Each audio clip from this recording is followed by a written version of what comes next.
And it's transcribing as well, which is great.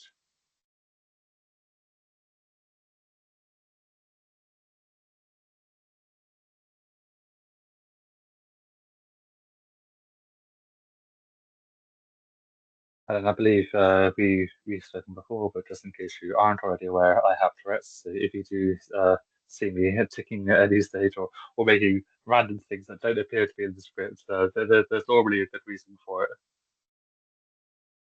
Don't need to be fireflies. I might let Otter in if it tries to join again.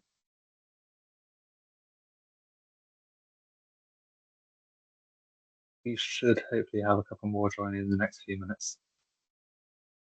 There we go, we've got Kay.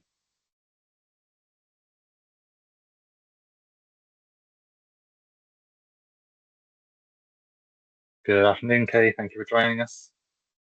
Getting used to that adjustment now between good morning and good afternoon now that we are officially on midday. We will be kicking off in a moment and just giving a few minutes for people to arrive.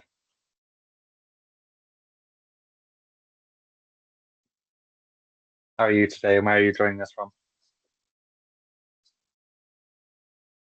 Sorry, were you talking to me? Okay. Yes, more broadly speaking, yeah. We have just yourself, Helen, and Barrie on the call at the moment. I will be getting started shortly, but yeah, just want to wait where you're logging in from today and how you're doing. Yeah, good, thank you. Joining from the UK. Fantastic. It's always interesting to see who joins from furthest afield. I think we have had Australia before, which is fairly late in their day, but wherever you're joining from, it is very much appreciated.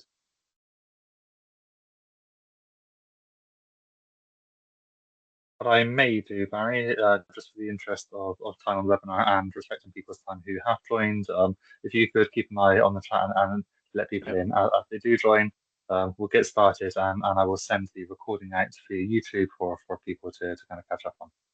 Yeah, all good. Okay, so hi everyone, and thank you for joining this next session in the Inclusive Insights series. I myself am Michael Osborne. I'm the founder of accessibleme. Just want to say thank you for joining us today. What we're going to be doing in the next hour is exploring how inclusive design directly affects mental health, mental well-being, and our lived experiences, and why that must sit at the heart of accessibility. What I am going to do before we go any further is just turn on the subtitles. Hopefully, these aren't going to get away too much in the screen, but if they do, let me know. I can switch them off, and we will upload the closed caption to the YouTube video as well. So if it's overlaying the content now or causing problems, do let me know. We'll switch it off, and you will be able to find the captions on YouTube. Back to the presentation at hand. So who am I? I am Michael Osborne, as I noted. I am today your trainer today, your facilitator, and I have over 13 years experience in designing inclusive training. I'm also a recognized speaker at Learning Technologies and some other events. A note on accessibleme. So our mission at accessibleme is to unlock a world where everyone can learn, whether that's physical spaces, in-person spaces. It doesn't matter what we typically do, is we look at the consumer journey from the discovery, the point at which they find you. Maybe that's through social media, maybe you have events, to the experience they have with you, all the way through to any follow-up you do, such as loyalty schemes, email follow-ups. We look at holistically that journey. Kicking off on the content then, let's start by asking ourselves the question, okay, why emotional design matters? So what we want to do is to kind of reframe what accessibility is about. So it's not just a checklist. Poor design can cause stress and panic and even shame. And ultimately, good design can bring that sense of relief, dignity, and ease. So what I'm looking to get right from the outset is really emotional design matters. And the goal of today is to better understand how we go about building that. Hello, Jens, and I'm seeing a few others joining the session as well. Please don't worry, we're just on intros at the moment. I see Lena joining. As you join today, if you wish to do so, if you want to let us know where you're joining from, whether that's UK or abroad, and what you're hoping to take from today's session. We do have Barrie from our partner at National Upskill keep an eye on the recording today, and and on the chat as well. And if there are any questions at the end, we will try and make sure that these are answered both during the meeting and during the Q&A as well.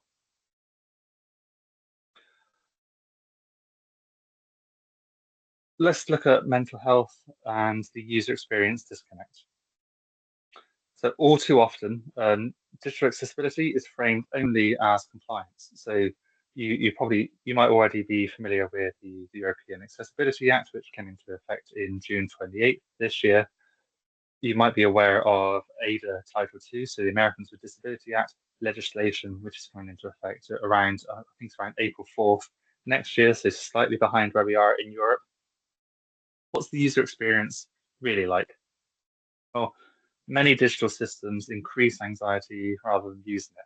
And what we're going to be doing is looking at how that disconnect can actually harm users. So if you imagine you log on to a website and you have one of those banner images, for example, it could be a website, a commercial website, it could be your e-learning, and you have those scroller bars and you're trying to read the content that's there. And by the time you've read probably about 2/3 of it, or say, it's already scrolled on to the next one because that scroll bar is too fast and you have no way to pause it.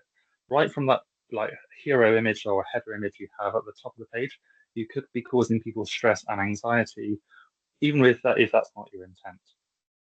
Another aspect may be um, heading text. So if you're not formatting your headers correctly, if you're just increasing the size of the font, maybe making it bold, but you're not actually applying proper semantic structures, any individual who will be using a screen reader or keyboard navigation may struggle to tab and navigate through your content as easily as anyone else would.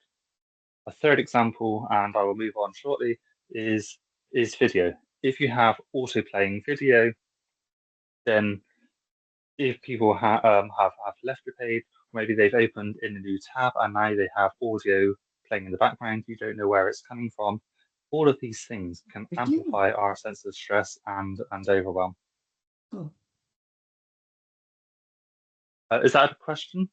I hear someone off mute at the moment. Is it CNAT? Please do correct me if I've mispronounced your name.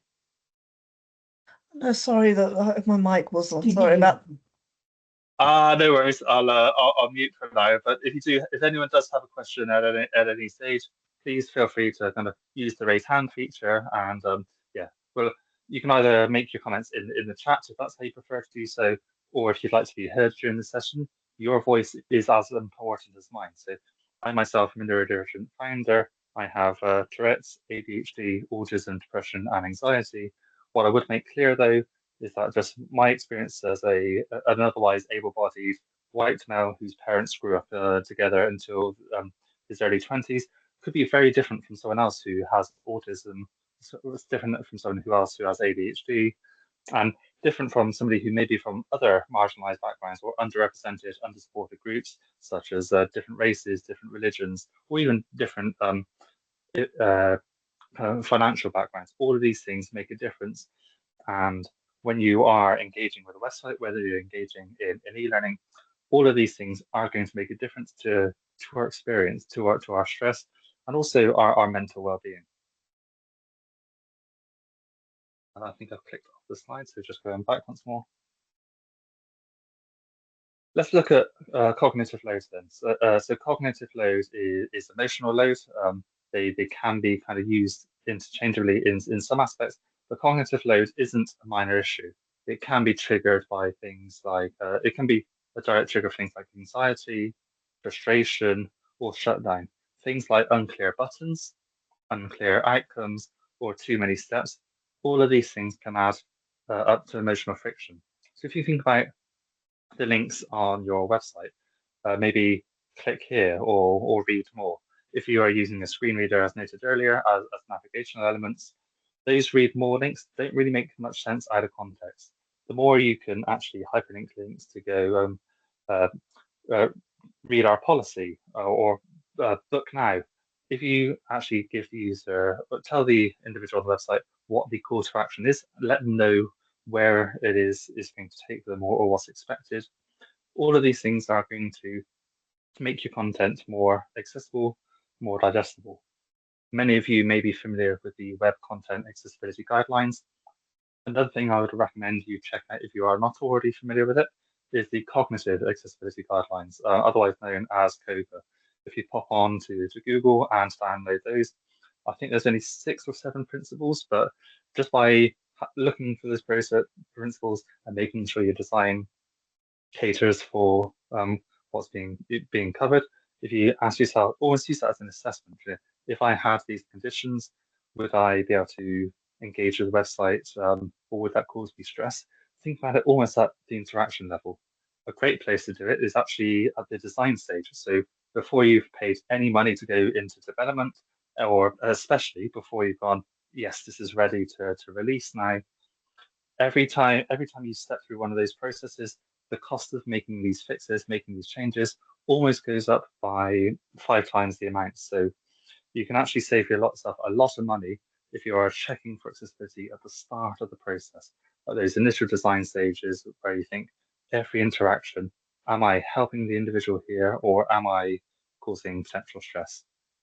One of the things to think about is not just, does this, what I am doing, achieve the objective? So if the objective is to make them make the individual click book more, or read now, or take an action based on the policy, the button or the thing on the screen, actually giving them the option to say, okay, sorry, I've lost my train of thought. But yeah, where I was going is give the people as much information as possible. Is the nutshell. And if the note does come back to me, I'll cover it. So my apologies for messing up. Let's look at what you look at now, mental health by design. So imagine a system which is built to be calming and empower. Interfaces that reduce stress, content that builds trust, things that provide clarity and consistency can radically improve the mental health impact on digital design. So if I am logging on to a website and you've got the menu, quite often that menu will stay fixed. In e-learning, maybe it's a scenario that's been built in something like Articulate Storyline, for example. If your navigation isn't fixed, so if the mute button was there a while ago and now it's disappeared, anything that's going to change the experience, all of these things are going to be potential stressors. Where has that gone? Is it an action I have taken? If you can see the screen, there is an image of a before and after. The before is a simple logging aspect. It's expecting the user to add their username, and there are 2 buttons. There's a blue pencil, and there is a red escape button. Just but on the left, the image is kind of pre-changes. The text is quite small. So if I am an individual who needs glasses, I'm going to have, and I don't have them on me, I'm going to have to stop what I'm doing. I'm not going to have to go away, put my glasses on, and to do it in order to engage with the content. Or I can pinch on the screen if I'm using my mobile device, maybe to zoom in. But if I then have to do horizontal scrolling or vertical scrolling, all of these things are just going to be that little more irritating. Maybe you like to read a transcript and follow along with the video, maybe the webinar that you're joining. If you are using that transcript, for example, and you have to scroll down, and all of a sudden that video is shifting off the page, the further down the transcript you go, again, you're causing people stress, because now I can no longer follow along with the video. I'm being forced to choose. Either I am watching the video or I am engaging with the transcript. I can't do both. So video positioning also matters, and a simple fix such as allowing certain individual to download the transcript as a PDF, or placing the text box as a scrollable bar, so I can follow along just by scrolling down either below the video or to the right of the video, perhaps. All of these things just help the individual to tailor an experience, to follow along and not be overwhelmed by forced choices, but instead by freedom of design, I can engage with these content as I want to.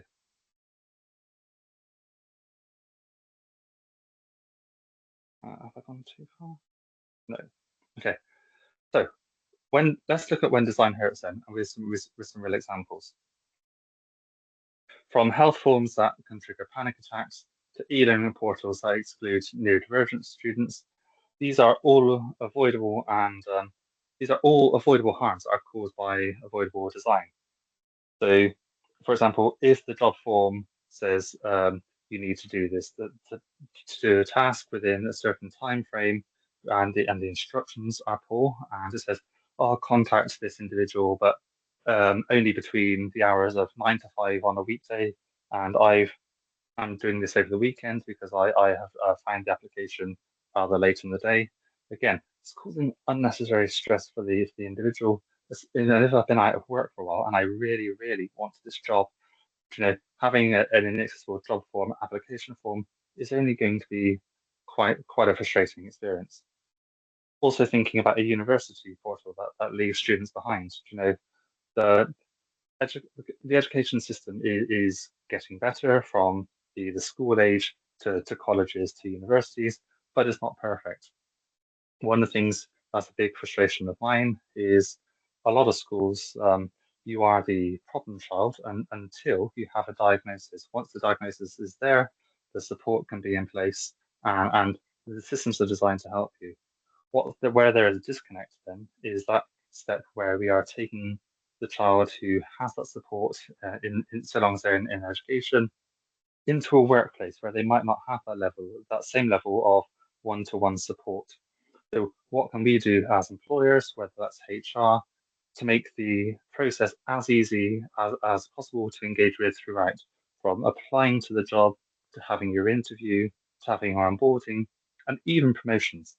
Now, I'm very fortunate in my career to have some great managers. Growing up as an individual with Tourette's, I never saw myself in a customer-facing role. I did my GCSE work experience at a games company, and my first experience with another individual with Tourette's was a forklift driver, and I could hear him with his vocal tics.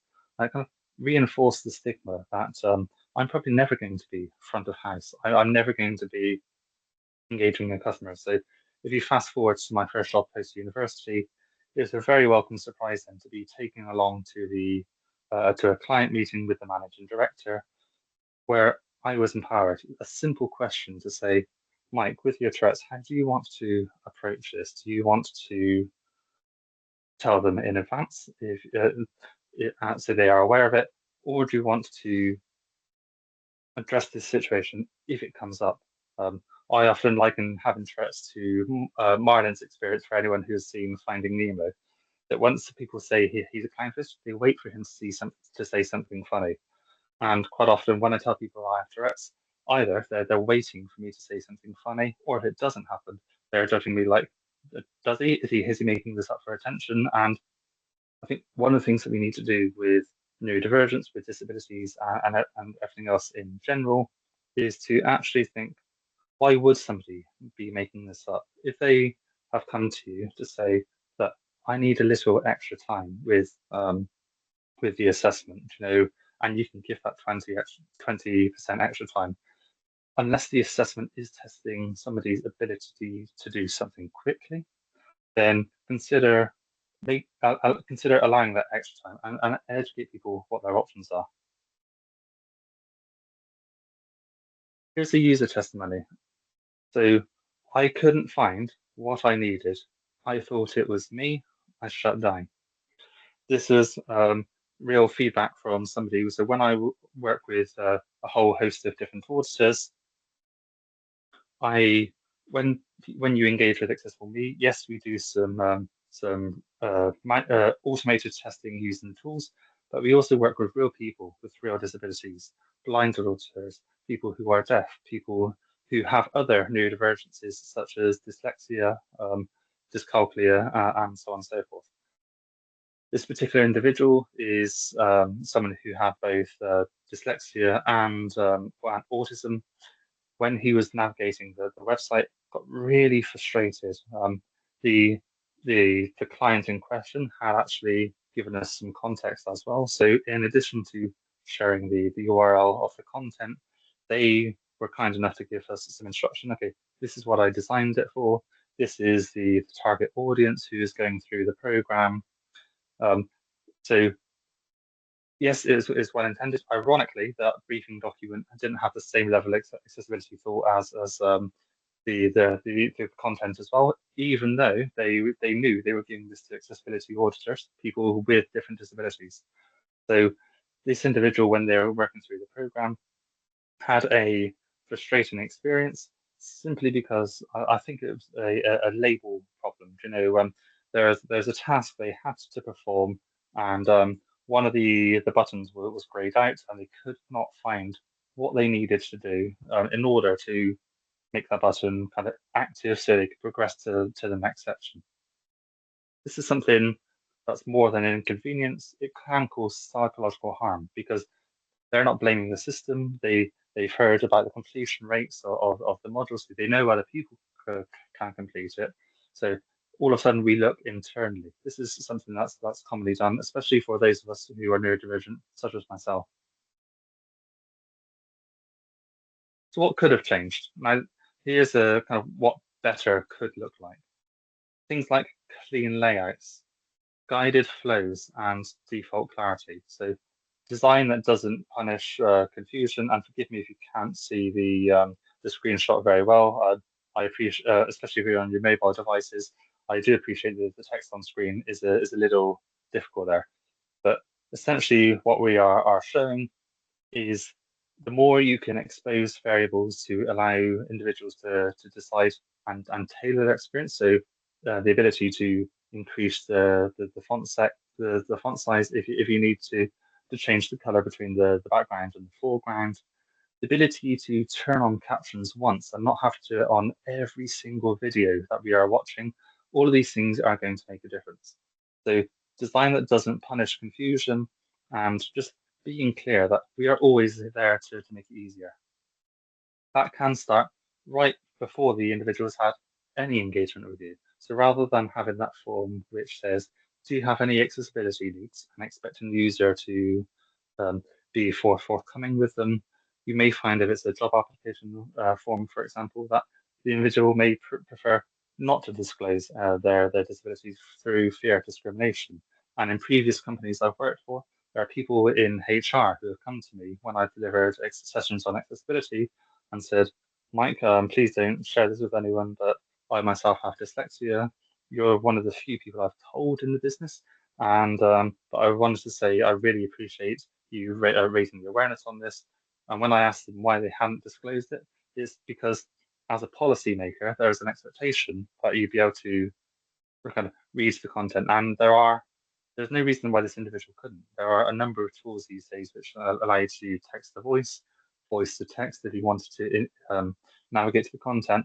Even ChatGPT and stuff can help you now say, okay, take this complex content and simplify it, or help me check my spelling, you know, to make sure it is on brand, fix any typos.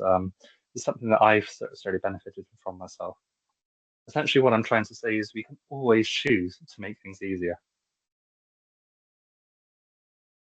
With that, I'm going to, you've probably heard enough of me speaking. I've been speaking actually now probably for about 25 minutes or so. So I'm honoured to welcome Barrie Williams from National Upskill. For those of you who are on with us at the start of the conversation, National Upskill are our partners in accessibility. They provide an apprenticeship as well as complementing what we do online. But rather than speak on his behalf, Barrie, if you'd like to kind of do a brief introduction and then speak to the slides, if you will. Yeah, sure. Everyone hear me okay? That will sound all good? I can, yes. Yeah, marvelous. Right here. So like Michael had said, so my name is Barrie Williams. So I'm the digital accessibility lead tutor for National Upskill. So I lead the digital side of our accessibility course. So it's a 18-month apprenticeship, and that's usually a kind of government-funded apprenticeship within England as well. So we work with a lot of UX designers, content designers, working with some probably local charities, local councils, sorry, And we're also working with tech professionals to upskill those people within organizations to make them more aware about how they could be doing a lot more for accessibility. So it's a really, really good thing. And what I do as part of this is I've developed this course from the ground up. So a lot of the things I've been doing have been taking lived experiences into account. So I've also got certain, I wouldn't say disabilities as such, but I'm blind in one eye, I'm deaf in one ear as well. So taking things into account as well about also what my experiences are like since birth.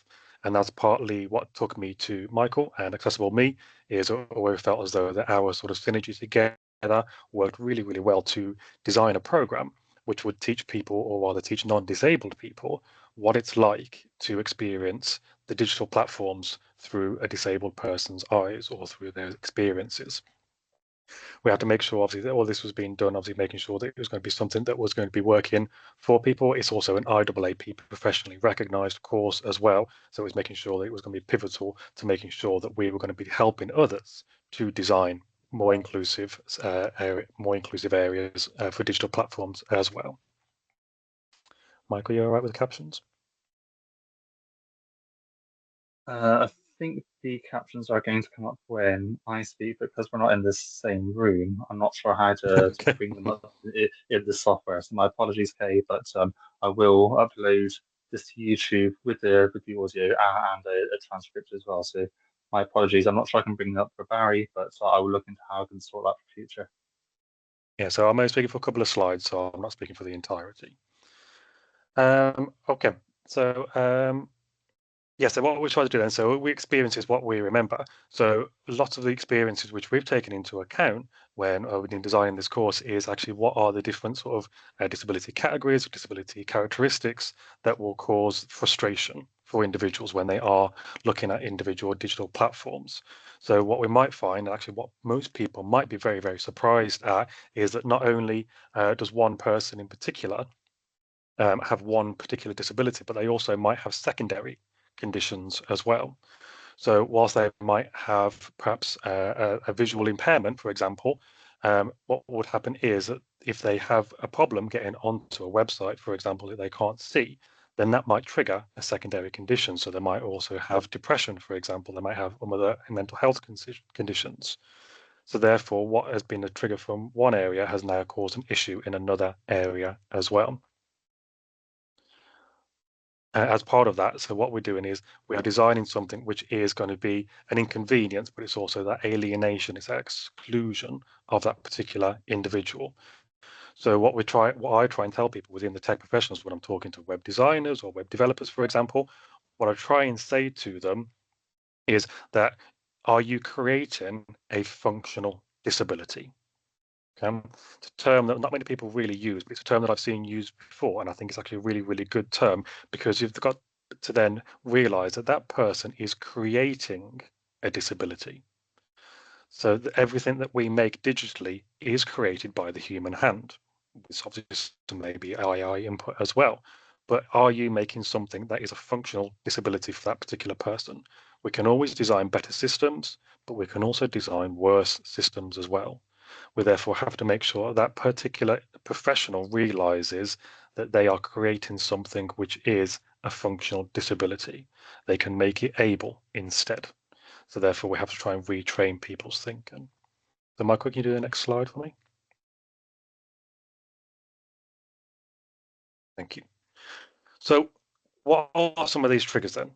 So what might seem like a simple error message to someone who's a web designer or a web developer, for example, it pops up, say that person has done something incorrectly. And of course, there's loads of different parameters about the way we can do that, how we might display it, what the text might look like, what the color might look like, for example. However, that might cause some serious anxiety for a particular individual based upon what their sort of mental health conditions might be. They might have a fear of failure, disempowerment, or a loss of dignity. What we always try and do when it comes down to people with disabilities and we're trying to design better systems for people with disabilities is that we're trying to create independence. If you are therefore causing an issue where they're saying, actually, I can't do that, or I can't find something, or I've had to ask somebody for help, you've therefore created that functional disability, which therefore maybe has that loss of independence for that person. And this could cause a whole spiral of emotions for that particular person. It could go down to rage, obviously they're loathing, grief, and obviously loads and loads of different emotions that might circle from this. When I speak with disabled people, they always talk about, I've never said anything, I've never raised a concern, I've never raised a complaint with a particular person or a particular system or a particular company. More often than not, that is because they feel as though the problem is with them, the person who is disabled, when actually 9 times out of 10 it is not. It is the system that's a failure, the design that's a failure, and therefore the consideration for individuals has not been there.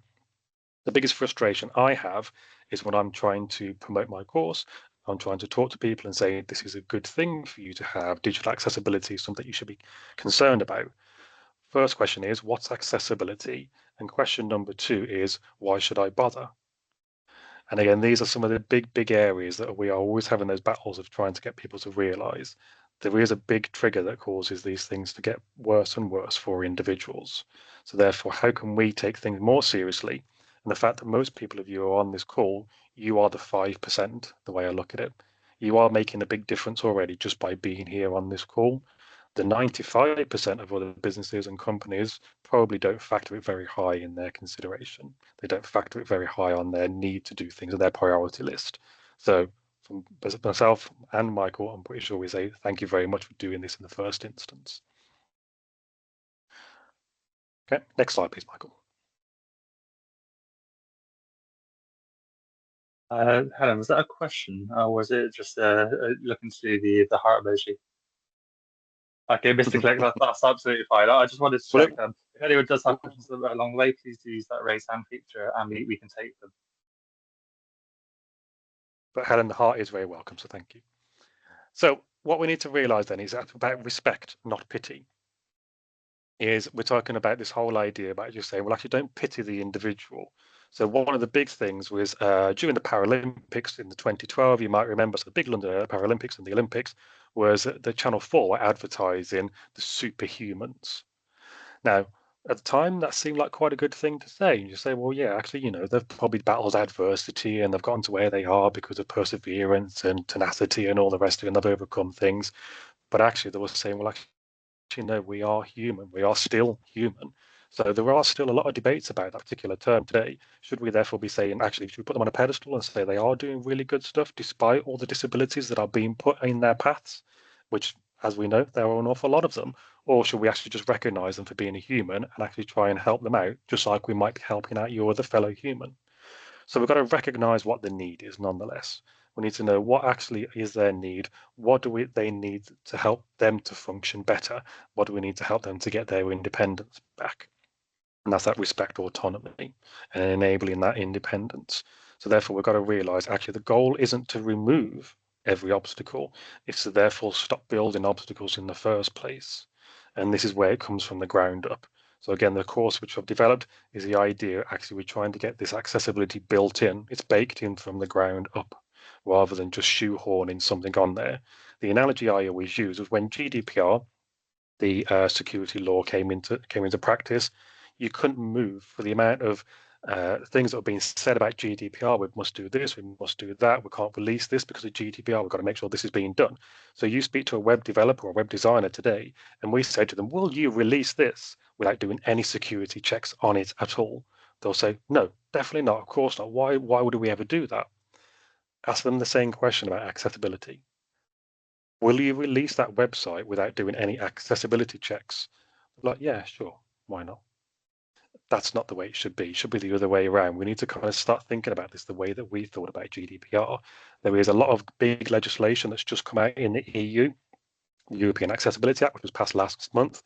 Unfortunately, for many of us in the UK, it's not really had a bigger impact as we would have liked, unless you do have some sort of EU base. But we would like to see that sort of same thing coming across into UK law. It's already starting to have an impact. I've seen a lot of work in the background where people are trying to design their systems to be accessible now, and that's the sort of goal. That's what we're hoping to get to. So ideally, design better systems from the ground up, always taking autonomy into account, taking everyone as best we possibly can, and we're moving forward together. The key to this, and my final point is, we're not going to do this overnight. We're not expecting you to leave this call go off and start implementing every single little thing that we've mentioned here today. That's impossible. You've got to start thinking about this as a long-term approach. What are the short-term things that you can fix now? What are the ad hoc things here and there? What are the free things you can download to test tools with? But then what is maybe the 6 month? And you've got to remember, it's everyone's responsibility. Yes, you can't really do this yourself, but everyone does have a part to play. The part you play can help make a bigger picture that start to come together much, much better. So I say I will kind of pass over to Michael now, but I say I will stay on the call. But if anyone wants more information as well, I say we do have apprenticeships which are open to anyone.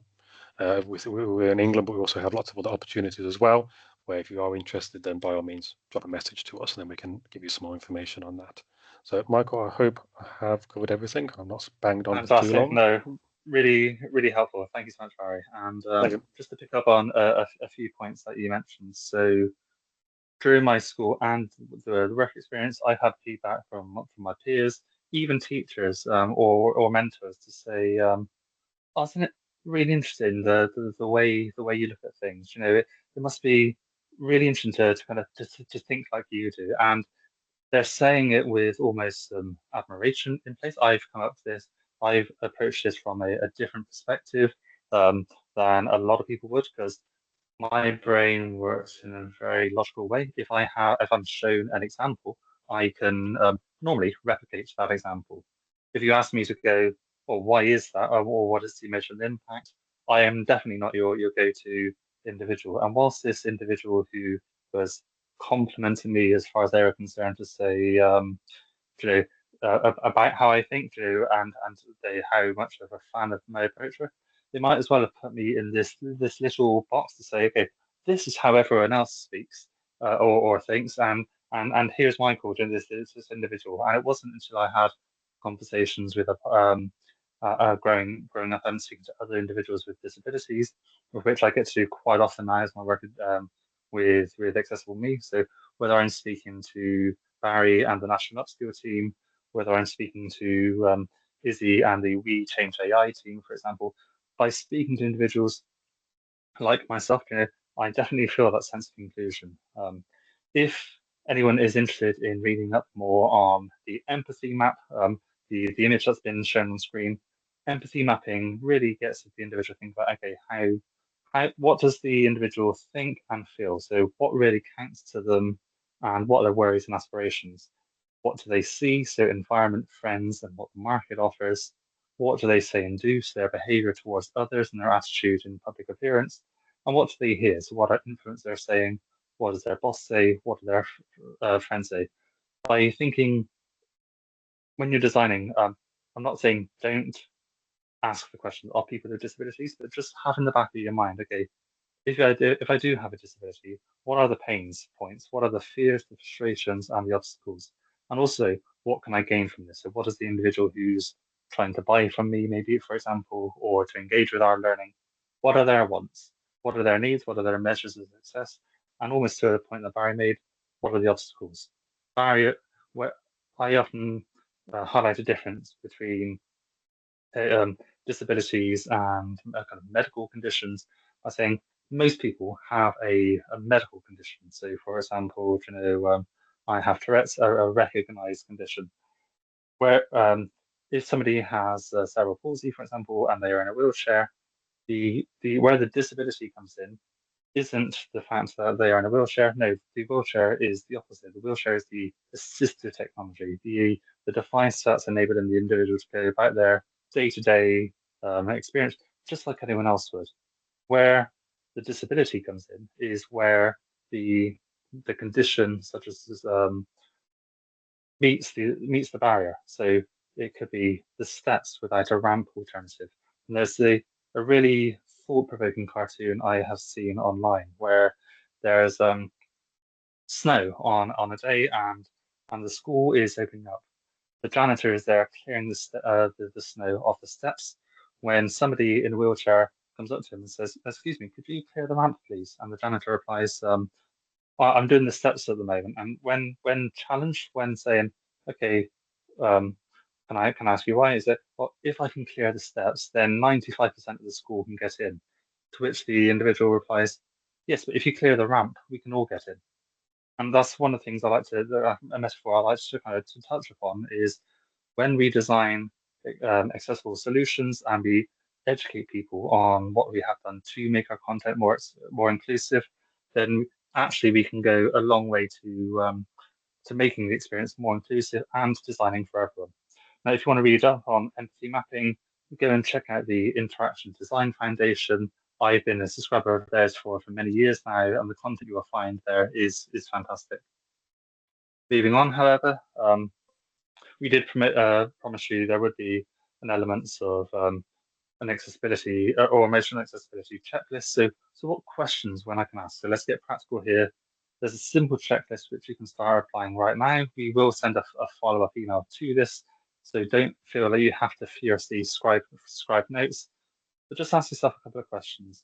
When you're designing a piece of e-learning or an application, your website, maybe you're doing a bit of a revamp, are the flows clear? So can I get from that home page to almost anywhere else in the website within about 3 to 5 clicks?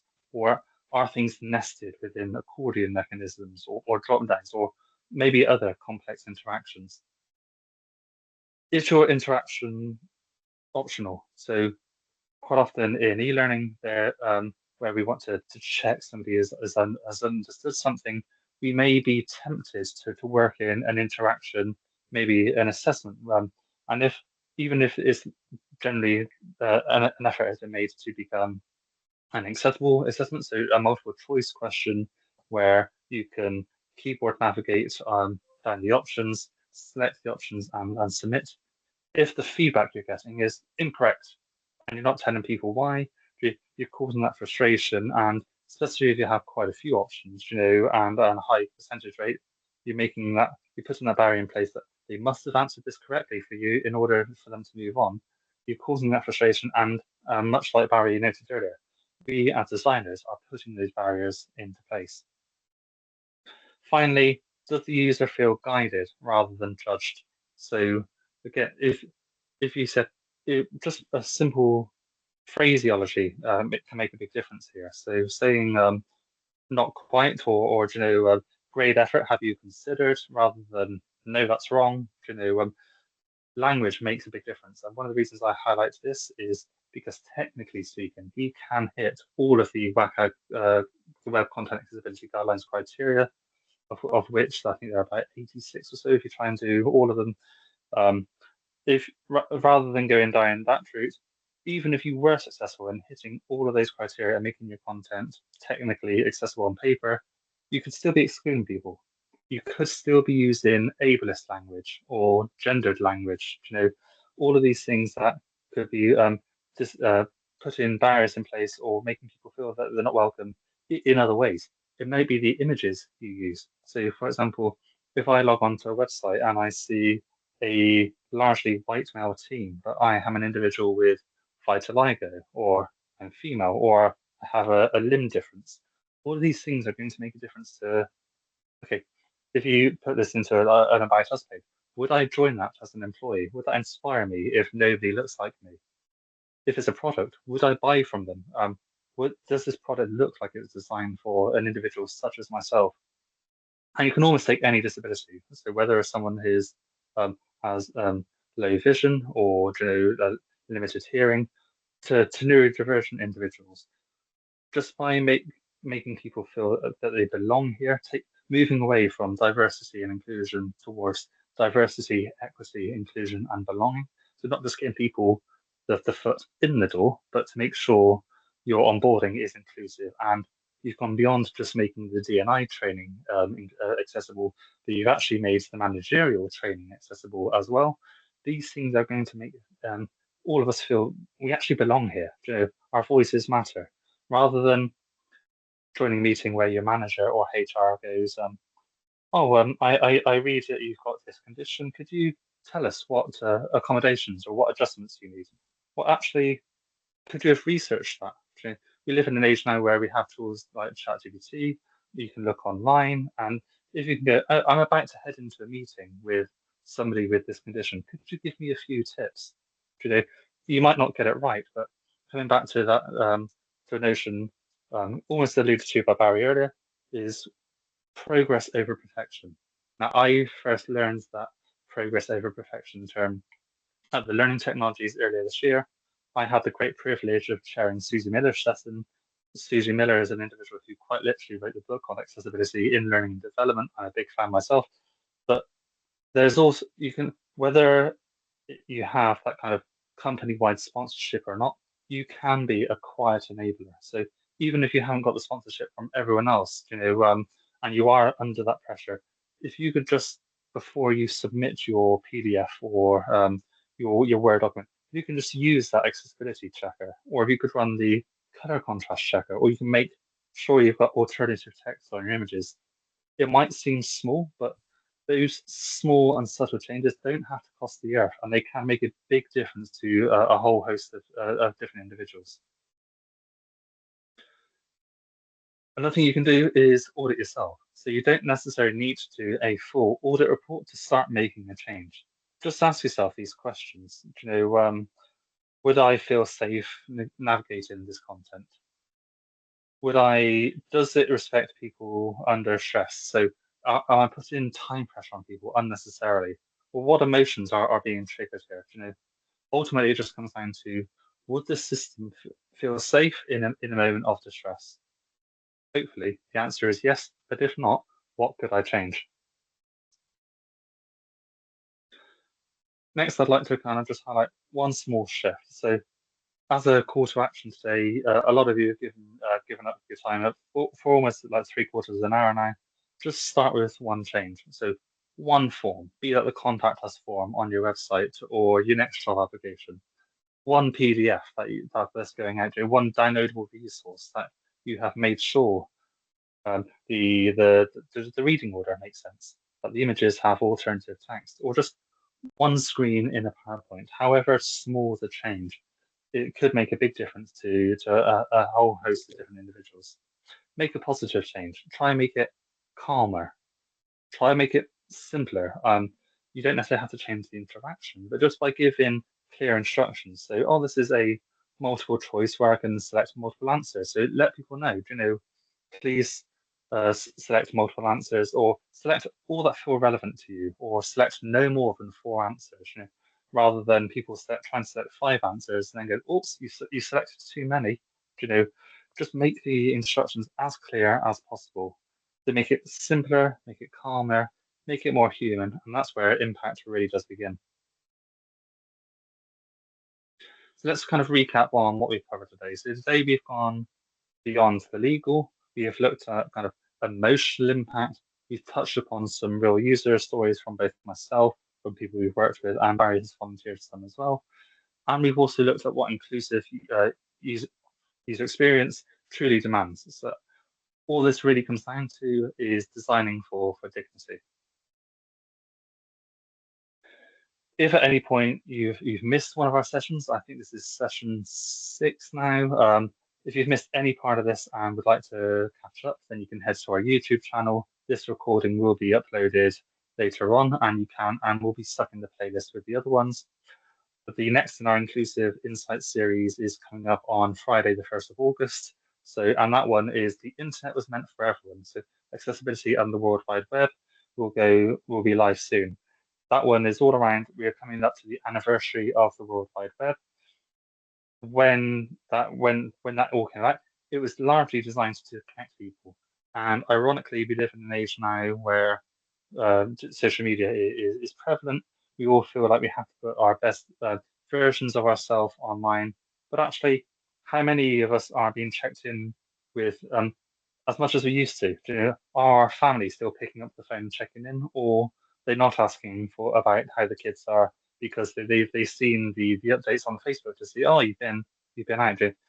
All of these things are what's happened since the advent of the World Wide Web, and how can we make sure that we're not putting further barriers in place, especially with tools like generative AI, and how can we make this more in content? So thank you for being part of the change, and thank you so much for joining.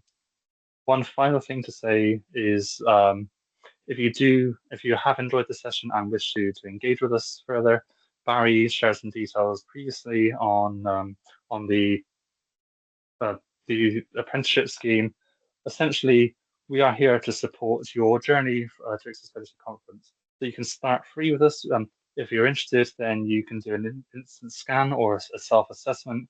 You answer some questions, which is a readiness assessment, and this will help you think about where you are on your journey. Rest assured, there is no obligation here. If you take the self-assessment and go to a different provider, or you try and do things yourself, it may be you're actually doing a lot, but just by doing a little bit more or something you haven't considered, it's going to help you over that line.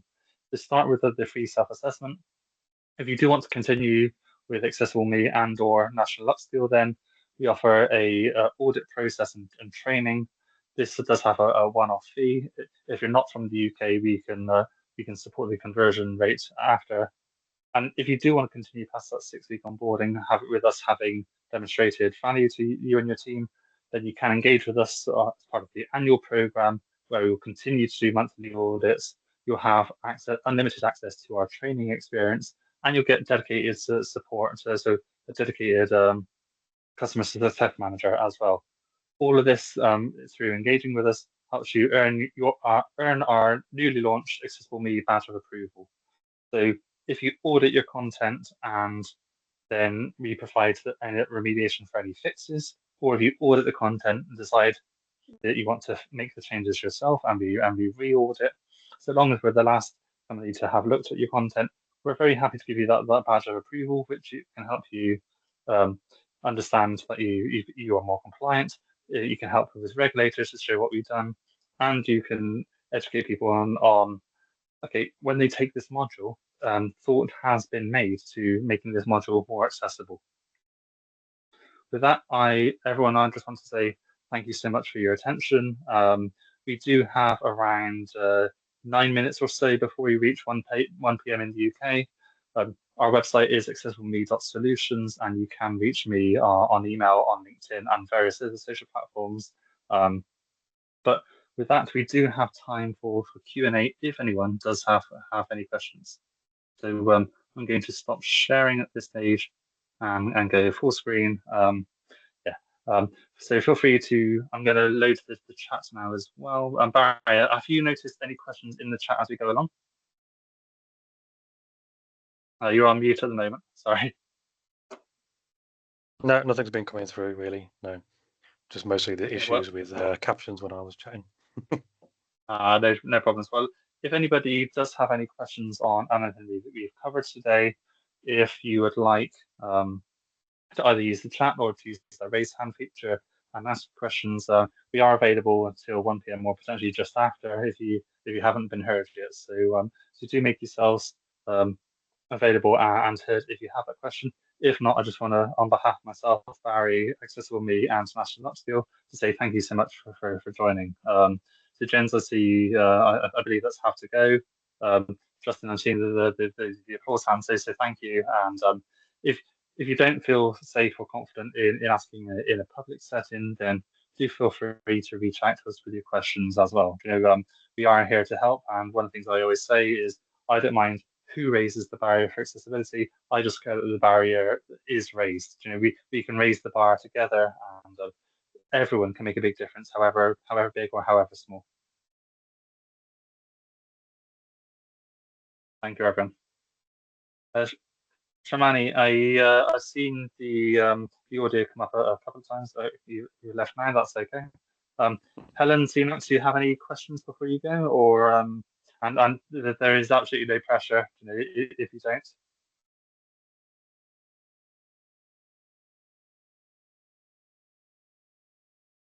No, thank you very much. You're welcome. Thank you so much for joining today, and wishing you all the best.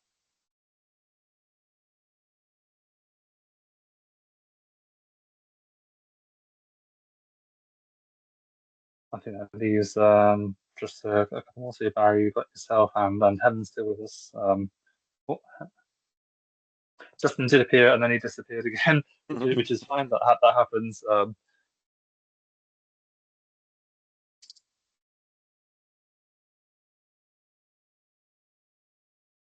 Yeah, thank you for joining today, Barrie. It's really appreciated. Yeah, always a pleasure, mate. Always a pleasure. I've got And another to one start. at 2 o'clock, so go and get some lunch and then get on to the next one. Fantastic. I'm going to stop that recording.